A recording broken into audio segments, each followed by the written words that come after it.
Estamos começando mais um BRF Futebol, o seu podcast sobre fantasy no Brasil.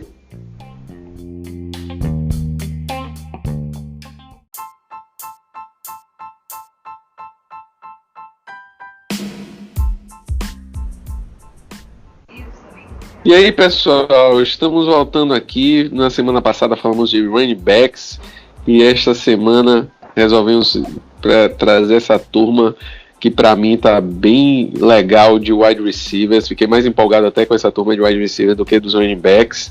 E comigo está novamente Sérgio. E aí, Sérgio, o que é que você achou dessa turma de wide receivers? Bom dia, Caio. Bom dia a todo mundo aí. Tem muita gente boa nessa turma de wide receiver. Muito wide receiver que promete bastante já para o primeiro ano. E com algum desenvolvimento, alguns podem até virar o wide receiver 1 dos seus times. Pois é, eu acho que essa turma tá bem convidativa para o draft. Tem jogador aí que até se você pensar que pode vir a ser Hall of Fame, pensando bem alto aqui, né, Sérgio? Mas tem jogador que pode já dar retorno para o Fantasy aí e vai ser bom para draftar. E vamos lá, quais foram os critérios que você usou, Sérgio, para fazer seu scout aí dessa vez com os wide receivers? Cara, eu fiz igual a gente fez com os running backs. Eu criei umas categorias e fui pontuando cada wide receiver. Aí as categorias são rotas, a velocidade que o wide receiver tem, a aceleração dele, a capacidade dele conseguir a separação do defensor, a capacidade dele receber a bola também, não ter muitos drops, a força que ele tem para conseguir as jardas depois da recepção, com a visão e a velocidade, quão bom ele é nas bolas 50-50, né, as recepções contestadas, como ele se sai em big plays, em lançamentos longos, e como foi a carreira dele no college. Se ele foi bem, se ele conseguiu produzir. Além disso, também eu usei um critério um pouco mais subjetivo, sem dar nota, de como ele se sai na marcação pressão e na marcação homem a homem. E isso os times da NFL também levam bastante em consideração. Ótimo, Sérgio. E aí, vamos lá já para ver que jogadores você achou mais interessantes. Vamos confrontar aqui nossas escolhas. Normalmente a gente está acertando muito um com o outro, parece que a gente está combinado. Não tá valendo isso não, viu, meu velho? Vamos ver se dessa vez com os wide receivers a gente se confronta mais, viu? Diga aí quem é seu tier 1. O meu tier 1 são dois wide receivers que para mim são os que vêm mais prontos do college. É o Jerry Jeudy de Alabama e o Sid Lamb de Oklahoma. Eles, eu acho que a gente nem precisa muito entrar em detalhes, porque eles são muito bons, já estão prontos para a NFL. Vão já assumir um papel importante no ataque que eles forem draftados. Eles são completos, eles apresentam um probleminha ou outro com algumas coisas. O Jerry Jeudy tem um pouquinho mais de dificuldade numa recepção contestada, se comparado com o Sid Lamb, mas os dois estão muito acima dos outros wide receivers. Eu concordo com você. Eu acho que a gente inverteu um pouco a ordem, né? Eu prefiro mais o Sid Lamb, porque eu acho que ele tem mais propensão a ser um bom pontuador de fantasy, já que a gente está falando de fantasy. Mas o Jerry Jeudy é um talento fenomenal também. Os dois são muito talentosos e eu acho que na NFL eles já estão prontos para ir para frente. Não tem como contestar esse tier 1 aí. Esses são 1 e 2 com certeza de todos os drafts para fantasy. O que vai separar um do outro mesmo vai ser o time que eles forem draftados, né? Porque o talento para eles tem muito. Pois é, isso a gente só vai ter depois do draft. Eu acho que a definição final dessa posição aí, 1 e o 2, é muito mais relacionada realmente a essa questão de para onde eles vão. E seguindo após esses dois primeiros, quem é que você coloca logo na sequência aí, Sérgio? Aí começa o Tier 2, o primeiro que eu falaria é o Henry Huggs, de Alabama, que era parceiro do Jerry Jeudy. Ele é muito bom, ele tem uma velocidade muito boa, uma aceleração muito boa. Ele até chegou muito perto de bater o recorde do Combine no 40 Yard Dash, né? Ele tem uma mão boa e por conta da velocidade da aceleração, ele consegue muitas jardas depois da recepção. A única dificuldadezinha dele é com a recepção contestada, porque ele é um pouquinho mais baixo, um pouquinho mais fraco. E quando sofre marcação-pressão, ele também tem um pouco de dificuldade de conseguir fazer a rota dele, porque o wide receiver bate nele, ele se desloca e ele não consegue se concentrar depois. Pois é, o Huggs é um jogador que dividiu muito a atenção em Alabama, por isso ele até produziu bem menos aí que o Jerry Jeudy, né, por causa do talento também do Jerry Jeudy. E eu concordo com você, a deficiência importante que ele tem aí é na recepção contestada. O que ele tem de excelente mesmo é a velocidade, né, ele provou isso no Combine, fez o melhor tempo do Combine, e ele é um jogador que vai ter muito isso a seu favor na NFL, tá? Eu não colocaria ele nessa posição de terceiro, eu ainda tenho 2 jogadores aqui que a gente vai falar depois, provavelmente, porque vamos seguir a sua sequência, eu vou dizendo onde eu coloquei cada um, mas ele seria um jogador aí do Tier 2, e dependendo de para onde ele vá, ele vai ser um jogador importante aí no draft. É essa que é a diferença, né, do Tier 1 para o Tier 2. Henry Huggs depende muito mais para onde ele vai do que os outros 2 que a gente falou antes. Com certeza, essa é realmente a diferença. Eu acho que ele não tem capacidade para ser o wide receiver 1 no momento. Não sei nem se ele vai conseguir ser um dia. Ele me lembra um pouco o Marquise Brown, que é mais baixo também, e ele é mais usado nesse passe longo, né, o passe e o screen para tentar ir driblando os jogadores. Pela rapidez também, lembra, né? Isso, Aí, logo depois do Ruggs, eu coloquei o T. Higgins, de Clemson. Ele é o oposto, acho, do Ruggs, que ele é mais alto, mais forte, ele é um pouco mais devagar. Ele tem uma mão muito boa, pelo que eu vi nos vídeos. Ele já é melhor do que o Ruggs na recepção contestada, mas para conseguir jardas depois da recepção é um desastre, coitado. Ele não tem nem visão, acho que nem velocidade para isso. Esse é o problema do Higgins. Ele é um jogador alto, né? Ele foi na média ali do... Sim, ele não deixou a desejar na velocidade. Mas eu ainda acho que ele tem uma dificuldade com o que você falou, de jardas após a recepção, com separação também, eu acho que ele tem alguma dificuldade. Não é o meu jogador preferido, tanto no sexto lugar aqui no meu ranking pessoal. Que eu acho que ele tem muito a favor dele, essa questão. Tem produzido bem no college, mais de 1.000 jardas, 1.167 jardas, no college, 3 touchdowns. Então ele foi bem muito a favor dele. Eu acho que ele ainda tem algumas deficiências que não me colocariam ele mais acima. Eu concordo contigo, o Higgins tem esses problemas pós-recepção, né, como a gente falou. Mas eu gosto muito do biotipo dele, de ser grandão, forte. Vai depender muito do time que ele vai cair mesmo, como você falou. Após o T. Higgins, eu acho aí já chega um que também é diferente, que esse joga mais no slot, que é o Justin Jefferson, que jogava em LSU.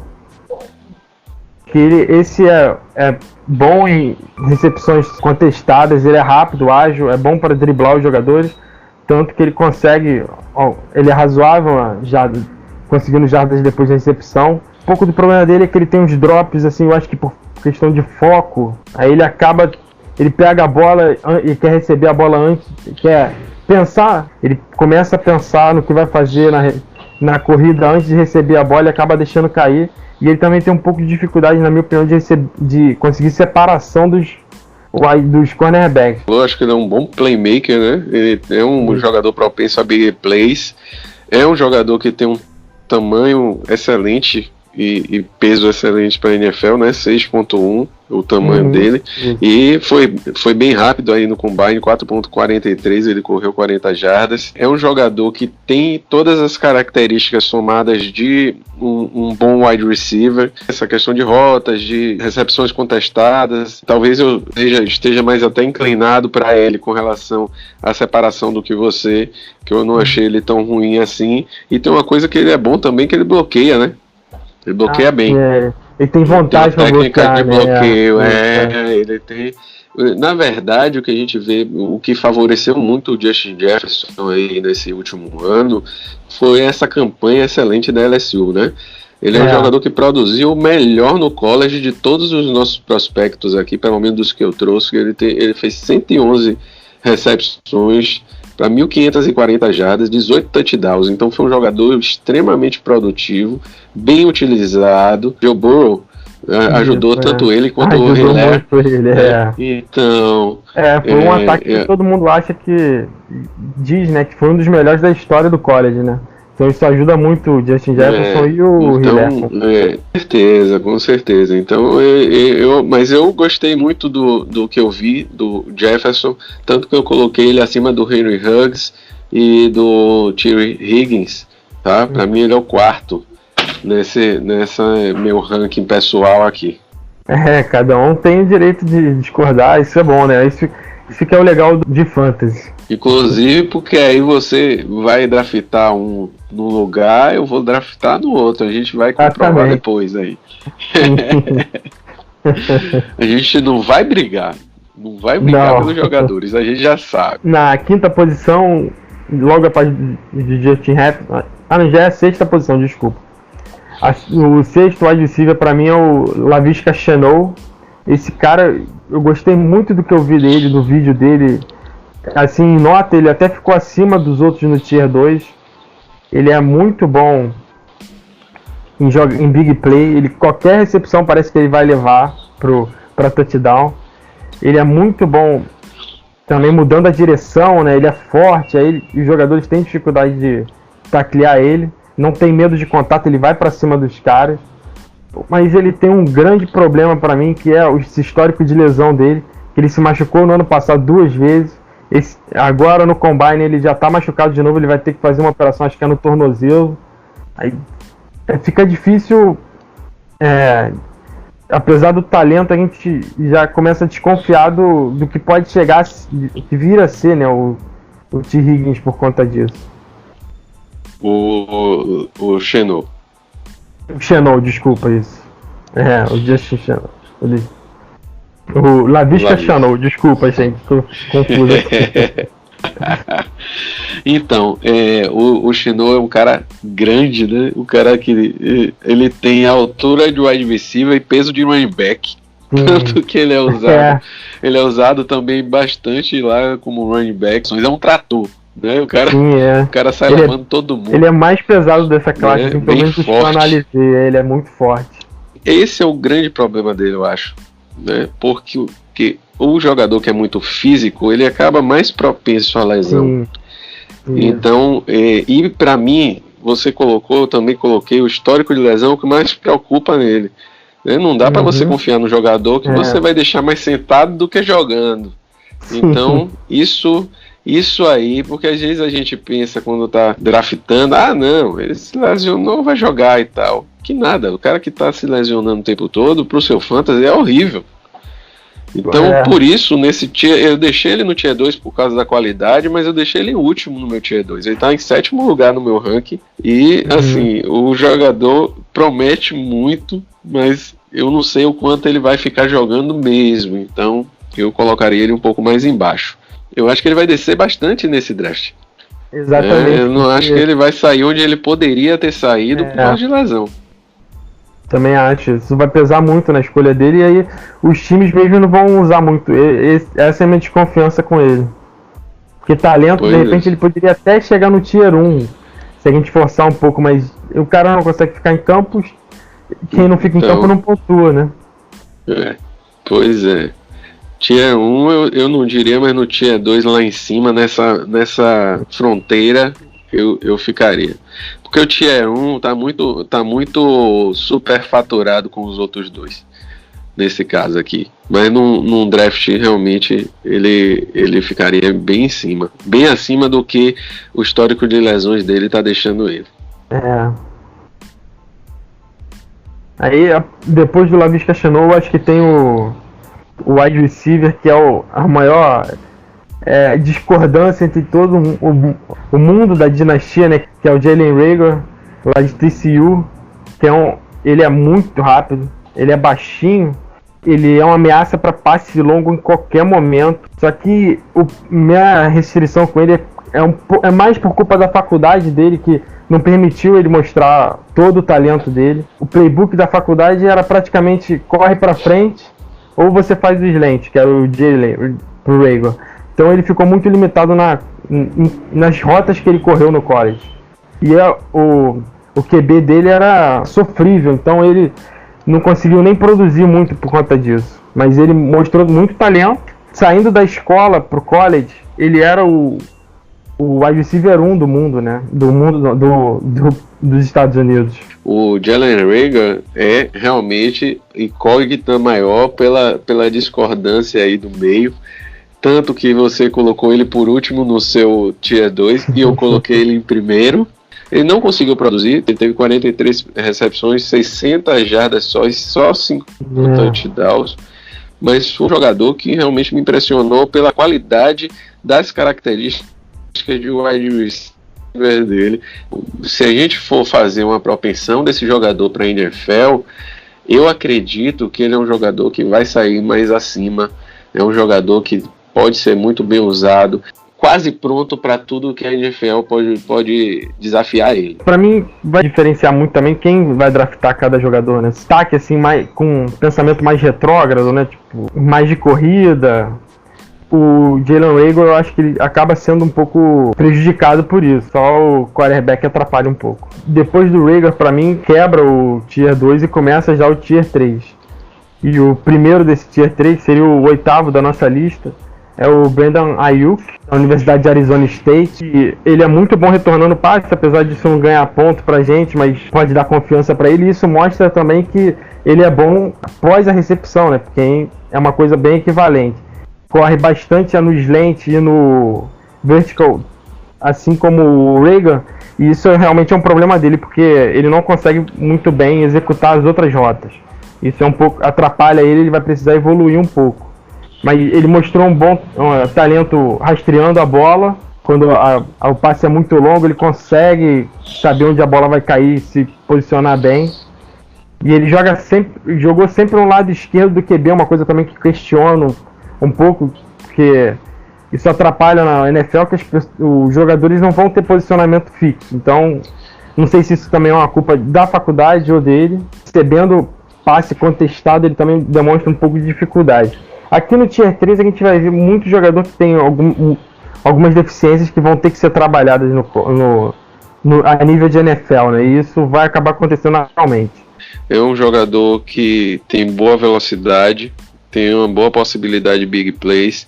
Foi um jogador que foi bem usado no college, 65 recepções e uma boa produção de mais de 1.000 jardas. Com 8 touchdowns, ele fez 1.192 jardas. Foi muito mais só usado em rotas de profundidade e ficou muito limitado a essas. É um jogador que tem um valor para fantasy, mas eu não colocaria ele na frente do Hamler, que foi quem eu botei no primeiro no meu Tier 3, porque eu acho que ele não é um jogador que mostrou tanta versatilidade. E aí eu colocaria ele em 9º lugar, tá? Atrás do Hamler. Que eu acho que deve ser o que você vai falar agora. Não isso, sei. É ele mesmo. Mas... Não, é ele mesmo, é ele mesmo.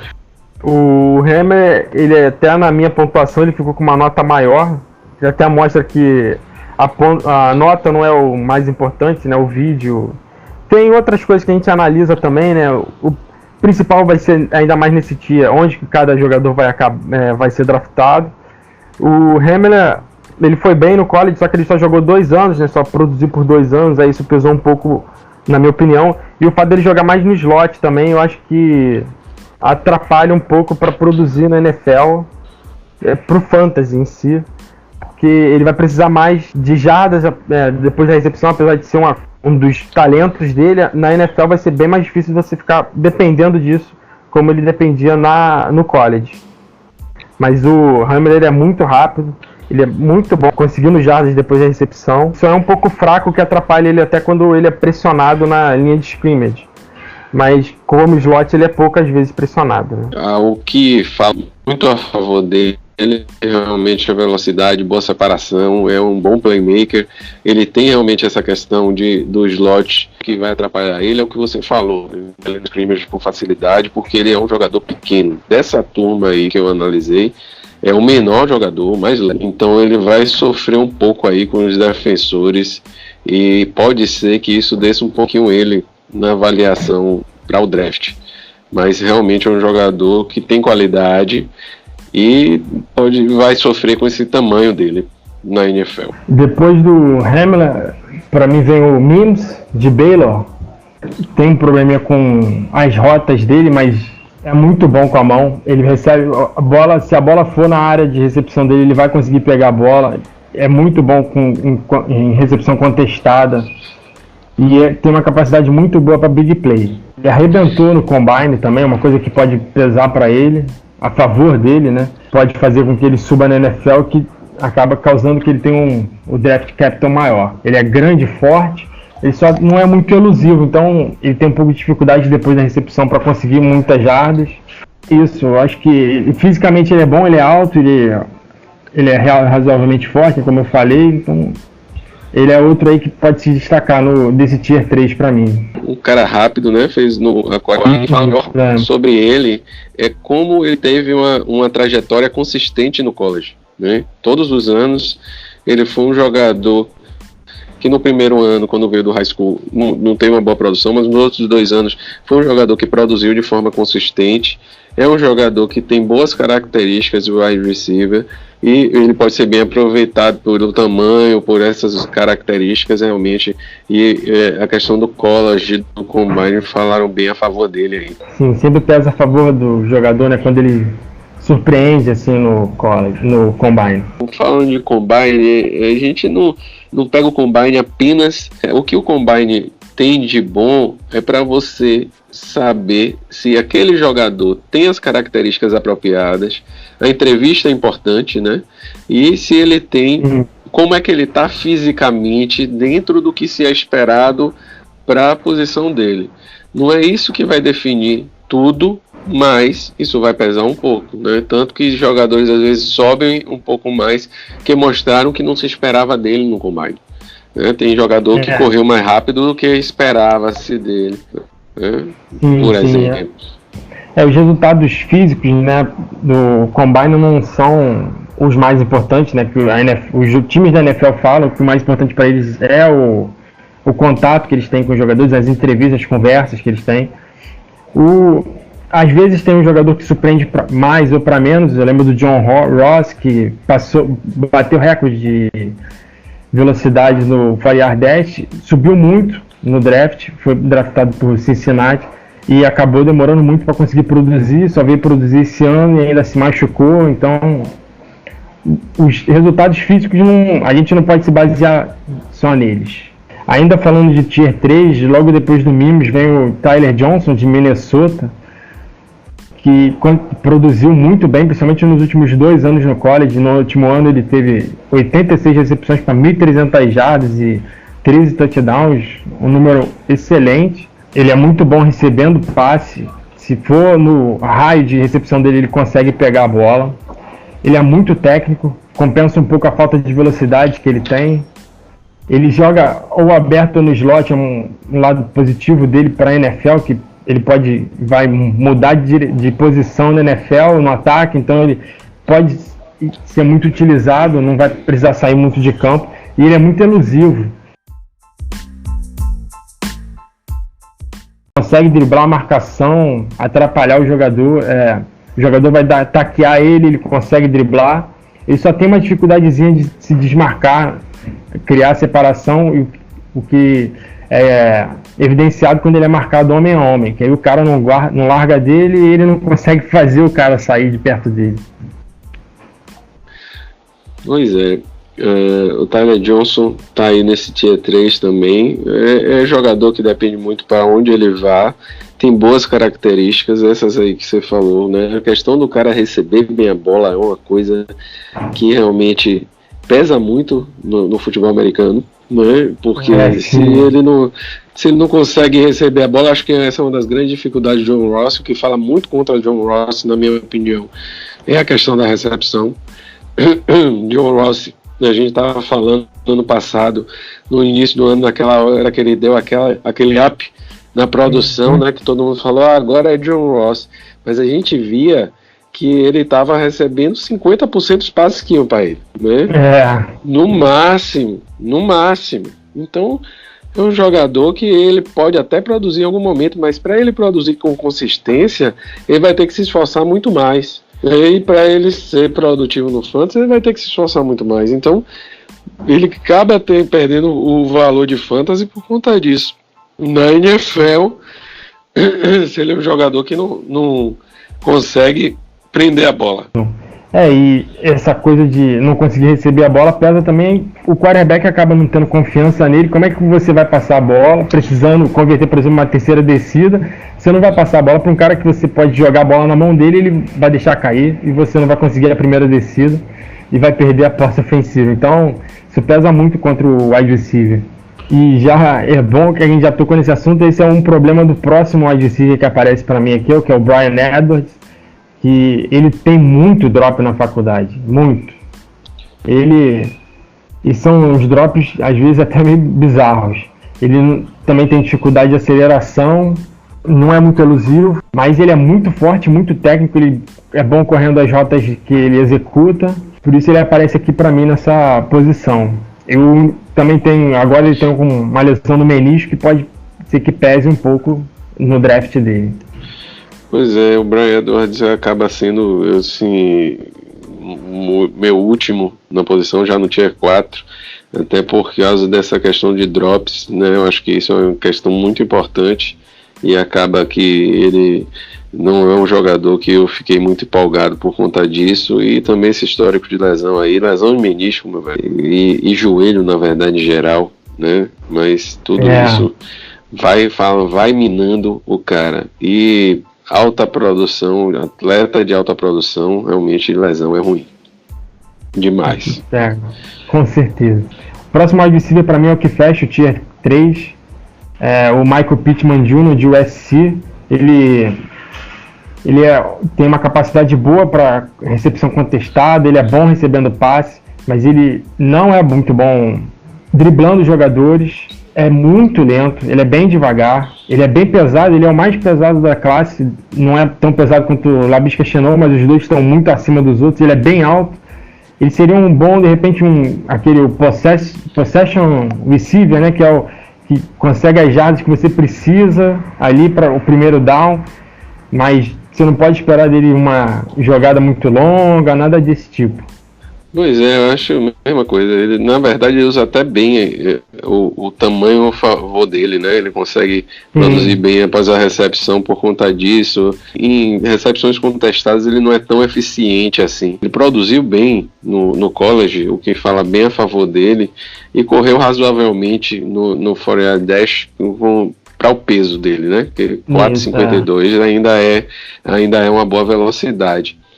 O que fala a favor dele mais é essa produção do college, que ele correu para mais de 1.200 jardas, 11 touchdowns. Fora isso, é muito mais entrevista e como o cara é avaliado lá pelos scouts. O Pittman está aí nessa posição também para mim. Ainda no Tier 3, eu gostaria de colocar ainda um jogador que eu não vi aqui na nossa pauta do seu lado, que é o Gabriel Davis, da Central Florida. É um jogador que teve um burburinho aí mais recente das avaliações. Ele tem bom tamanho, tem bom peso, ele tem 6.2 e 216, né, de peso. Correu razoavelmente no combine, produziu bem no college, e o combine dele foi um combine muito bom. Então é um jogador que pode ser que apareça aí, o Gabriel Davis. Eu acho que você não chegou a avaliar. Eu não consegui, eu não achei muitos vídeos dele, então eu nem coloquei ele aqui na minha lista, mas fica aí a dica. Eu acho que ele tem boas características. Vamos lá para o Tier 4. O Tier 4 agora vai depender muito demais de onde os jogadores vão cair para saber se eles vão ser relevantes no fantasy de verdade, né? Já chega na categoria de flyer, né? Que eles chamam lá nos Estados Unidos. O meu primeiro do Tier 4 é o Devin Duvernay, de Texas. Ele não corre muita rota, ele tem muita dificuldade de conseguir separação. Recebendo passe contestado, ele não é confiável, ele não produziu muito bem no college, mas pelo menos ele é muito rápido, o que permite. Ele chegou a ser usado às vezes em corridas também. Ele tem uma boa aceleração, então jardas depois da recepção ele é muito bom por conta disso. Ele é aquele baixinho, atarracado, mas que luta muito por jarda. Ele tem uma dificuldade imensa quando é marcação pressão, até um pouco pelo peso, pela força dele, que ele não consegue lidar com o jogador. Então, ele não entrou na minha lista, não, então eu vou deixar isso a observação. Daqui a pouco eu olho ele. Agora começa a pegar uns jogadores que é até difícil achar vídeo, né? Que não são muito comentados, né? Então. Não, acho que ainda tem até uns comentados, mas que tem muitas poréns. Tem mais poréns do que os outros, aí acaba que eles descem um pouco. Eu acho que também no Tier 4, uma coisa a se salientar é que tem muito jogador que se vale muito do seu tipo físico, mas nessa questão, assim, não é que ele tem um talento tão aprimorado quanto os que a gente vê mais acima, e aí acontece que o jogador mais alto, mais pesado, acaba se favorecendo disso para subir um pouco aí nas avaliações. Esses jogadores vão ser aqueles caras que vão ser draftados, o time ainda vai ter que trabalhar bem com eles, vai ter que desenvolver muita coisa desses caras, né? O que eu botei aqui foi o Donovan Peoples-Jones, que também apresenta muitos problemas. Ele tem problemas são diferentes do Vern, que ele não corre muito bem, ele tem uma aceleração muito baixa, ele é mais forte, mais pesado que o do Vern, então esse é o problema dele. Já na recepção contestada ele é bom, só que a produção dele no college foi quase zero, quase nula, muito por conta do ataque do time dele, que não produzia quase nada. Então, o Peoples-Jones foi um jogador que quando veio do high school parece que teve um burburinho maior, né? Todo mundo achou, aí tem talento e tal, não sei o que, mas quando foi para realmente chegar no vamos ver, foi um jogador que não deu aquele retorno. É um jogador que parece ter até talento, mas como ele não conseguiu produzir, ao contrário do Hager, né, porque foi um jogador prejudicado pelo seu time, mas pelo talento ele conseguiu superar, ele conseguiu mostrar talento da diversidade. Então, então um jogador como o Peoples-Jones, que acabou não se sobressaindo, fica difícil a gente colocar ele mais para cima. É bom ser falado, né? Pode ser que algum time tenha algum talento e queira aprimorar e acha que dá, pode ser que ele apareça aí. Porque ele foi muito disputado, né? Quando ele saiu do colégio pro college. Então, isso aí. E pra mim agora o último que foi dos que eu analisei foi o Chase Claypool, que ele é um cara pesadíssimo, ele pesa 240 libras. Ele é tão forte que tiveram alguns times que falaram que queriam que ele treinasse como tight end. Aí isso pode ser interessante, né? Porque essa é uma classe com pouco talento no tight end. Mas ele, por ser muito pesado, ele não tem velocidade e aceleração nenhuma. Ele não consegue driblar, nem cornerback parado ele consegue driblar. Vai ser muito difícil ele conseguir produzir como wide receiver em big plays e coisas do tipo. Nem cornerback parado. Então, você botou a mesma coisa que eu botei ele, que ele é lento demais na mudança de direção, né? É um jogador grande.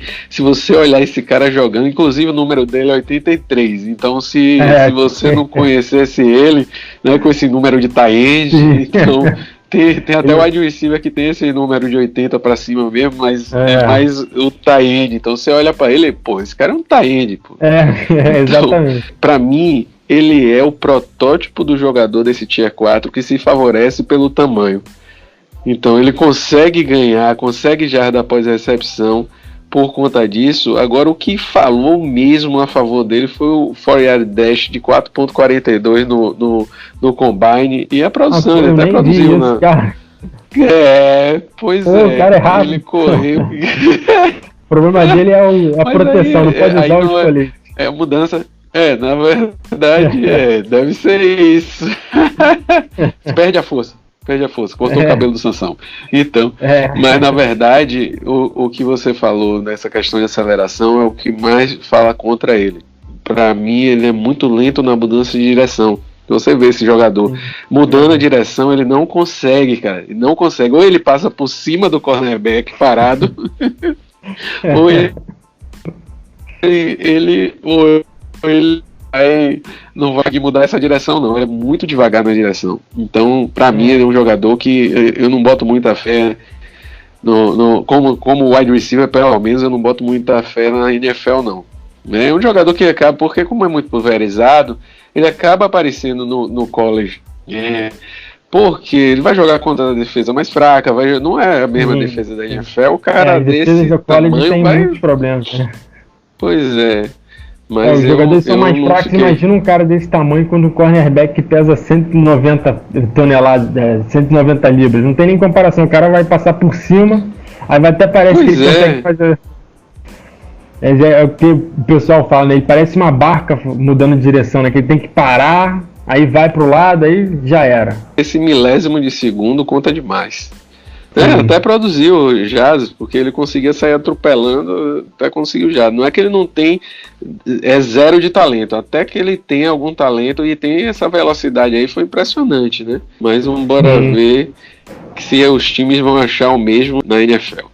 Que aí esses foram os que eu observei. Você tem mais algum jogador aí observado?